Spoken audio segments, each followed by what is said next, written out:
Mesdames et messieurs, bonjour. Une année qui commence est toujours l'occasion de prendre de nouvelles résolutions. Des résolutions en tout genre. Aucune de nos résolutions ne saurait cependant avoir un début de réalisation si notre santé n'est pas au rendez-vous. Alors il nous faut prendre d'abord et avant tout des résolutions relatives à notre santé. Il est un fait que de nombreux facteurs ont une influence sur notre santé. C'est le cas de notre pouvoir d'achat, de notre environnement ou de la capacité d'information sanitaire à nous prendre en charge quand il le faut. Certains de ces facteurs s'imposent à nous. Cependant, d'autres facteurs tout aussi importants dans l'amélioration de notre santé ou la prévention de certaines maladies sont à notre portée.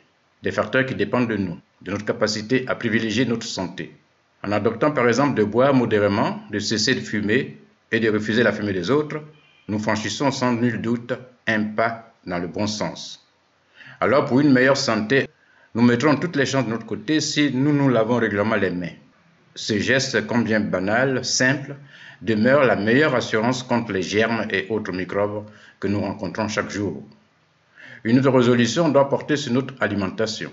C'est connu depuis la nuit des temps, notre santé dépend en grande partie de ce que nous mangeons. Alors la sagesse recommande de nous éloigner du gras qui favorise le mauvais cholestérol.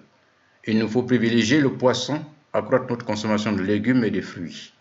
Prenons également la résolution et efforçons-nous de manger moins salé et moins sucré. Et de nous souvenir que tout ce qui baigne dans l'huile, même dit sans cholestérol, n'est pas forcément bon pour notre santé. Manger sainement, certes, il faut aussi s'obliger à pratiquer une activité physique. Cela est indispensable pour améliorer sa santé et son bien-être. De nombreuses études ont permis de mettre en évidence le rôle néfaste de la sédentarité sur les maladies chroniques. Par exemple, une quinzaine de minutes de marche chaque jour se révèle fort bénéfique. Pour tirer le meilleur profit d'une activité physique, celle-ci doit être régulière et non occasionnelle ou circonstancielle. Enfin, nous mettrons toutes les chances de notre côté si nos résolutions s'appuient sur un bilan de santé qui mettra éventuellement en évidence une affection ou un trouble encore au stade latent. Incontestablement, notre santé dépend en grande partie de nous-mêmes.